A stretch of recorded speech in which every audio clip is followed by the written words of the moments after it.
अच्छा, एएम और एफएम पे डिस्कशन खत्म करने के पहले एक बार इनमें जो मेन डिफरेंसेस हैं इनके बीच में उसको एक बार देख लेते हैं। अच्छा, ये सारे डिफरेंसेस जो हैं वो अपन एक बार पहले देख चुके हैं जब अपन डिस्कस कर रहे थे दोनों मॉड्यूलेशन, तो वहाँ पे देख चुके हैं। बट यहाँ पे एक तरह से समरी है ना, उन डिफरेंसेस की समरी है, एक दो पॉइंट छोड़ करके बाकी सारे पॉइंट्स से आप फैमिलियर हैं। ठीक है, तो एक एक करके पॉइंट देख लेते हैं सारे। तो पहला पॉइंट क्या है भाई, एम्पलीट्यूड मॉड्यूलेशन में वेरिएशन जो है वो एम्पलीट्यूड का वेरिएशन है और फ्रीक्वेंसी मॉड्यूलेशन में फ्रीक्वेंसी का वेरिएशन है ना, ये तो क्लियर ही है। एम्पलीट्यूड मॉड्यूलेशन में मॉड्यूलेशन इंडेक्स जो है वो 0 और 1 के बीच में होता है। मॉड्यूलेशन इंडेक्स क्या होता था, AM अपॉन AC, जहाँ AM होता था एम्पलीट्यूड ऑफ मॉड्यूलेटिंग वेव, मतलब एम्पलीट्यूड ऑफ सिग्नल। ठीक है, और AC होता था एम्पलीट्यूड ऑफ कैरियर। ठीक है। अच्छा, फ्रीक्वेंसी मॉड्यूलेशन में जो मॉड्यूलेशन इंडेक्स है वो जनरली 1 से ज़्यादा होता है, और इसका डेफिनेशन जो है वो अपन ने क्या देखी थी, मॉड्यूलेशन इंडेक्स जो है वो था frequency deviation upon frequency of modulating wave, मतलब फ्रीक्वेंसी ऑफ सिग्नल वेव। ठीक है, और फ्रीक्वेंसी डेविएशन क्या था, F max minus F carrier upon F M. ठीक है, और या फिर F C minus F max. ठीक है, और एफ मैक्स क्या हुआ, जो फ्रीक्वेंसी वेरिएशन में जो हाईएस्ट फ्रीक्वेंसी जो आ रही है वो एफ मैक्स हुई। ठीक है, तो ये वाली टर्म जो है वो नॉर्मली एफ एम से ज़्यादा ही होती है। ठीक है, इसीलिए मॉड्यूलेशन इंडेक्स जो है वो 1 से ज़्यादा रहता है।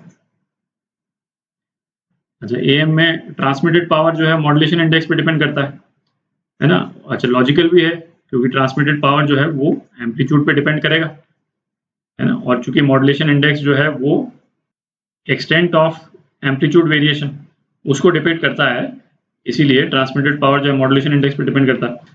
तो टोटल पावर ऑफ ट्रांसमिशन है ना, वो अपन ने क्या रिलेशन देखा था, power of carrier wave into 1 plus modulation index square upon 2। ठीक है, ये रिलेशन देखा था अपन। एफएम में क्या है, ट्रांसमिटेड पावर कांस्टेंट रहता है ना, एम्पलीट्यूड कांस्टेंट है तो ट्रांसमिटेड पावर कांस्टेंट है, और power is independent of modulation index. ठीक है, फिर एम्पलीट्यूड मॉड्यूलेशन में केवल 2 साइड बैंड होते हैं, है ना, ये अपन ने देखा था। और इसमें जो है वो इन्फिनिट साइड बैंड होते हैं।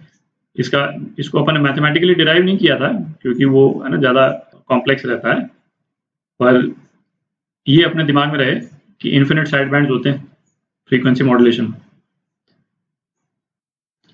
अच्छा, फिर अपन ने देखा था कि एम्पलीट्यूड मॉड्यूलेशन नॉइज डिस्टर्बेंस से ज़्यादा इफेक्ट होता है ना। तो ऐसा क्यों है, क्योंकि नॉइज जो है वो किसको इफेक्ट करती है भाई, नॉइज इफेक्ट करेगी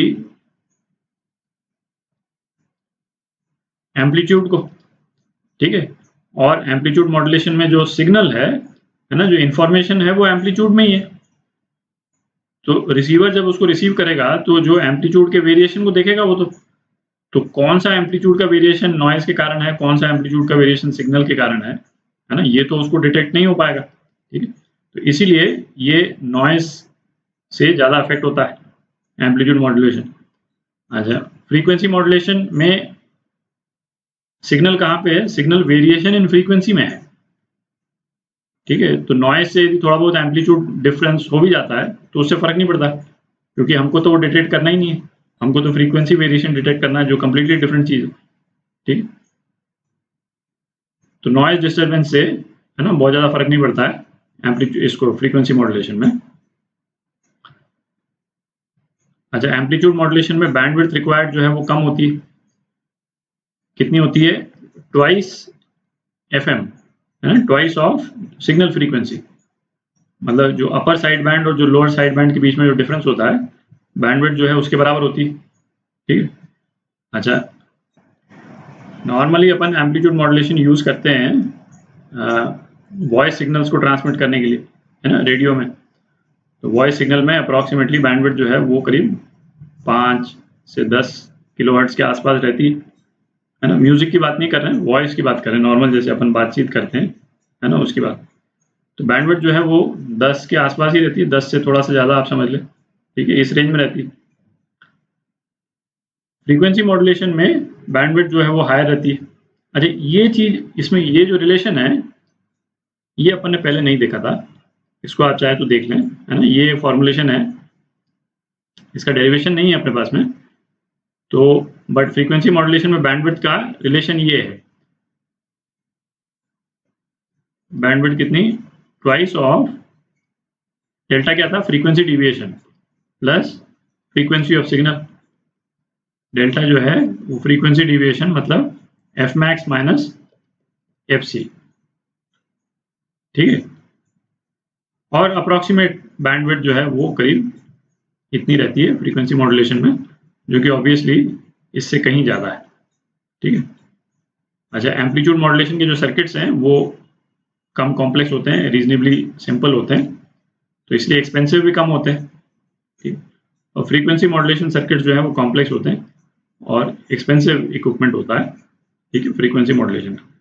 तो ये मेनली यही डिफरेंस है जो अपन ने समराइज कर दिया यहाँ पे, तो आप इसको ध्यान में रखें।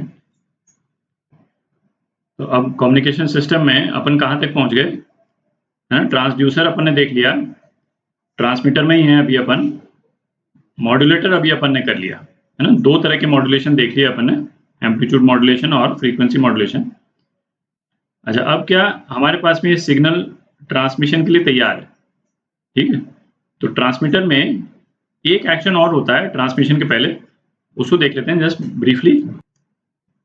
और वो एक्शन क्या है, सिग्नल जो है वो एम्पलीफाई होता है, उसका पावर इंक्रीज करते हैं, क्योंकि सिग्नल जो है काफ़ी लार्ज डिस्टेंसेस ट्रैवल करते हैं, तो हम चाहते हैं कि सिग्नल जब भी रिसीवर पे पहुंचे तो इतना सफिशिएंटली स्ट्रांग हो कि रिसीवर जो है उसको रिसीव करके इंटरप्रेट कर सके, ठीक है।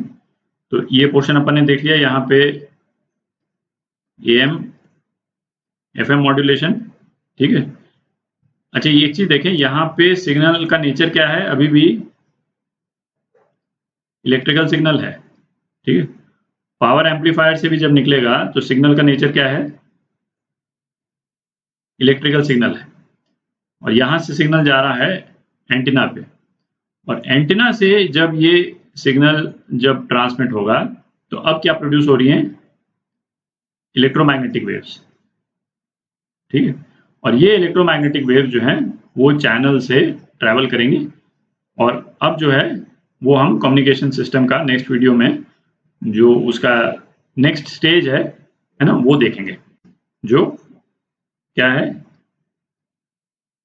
चैनल कि इलेक्ट्रोमैग्नेटिक वेव जो है वो किस तरह से प्रोपेगेट करती है, ठीक है।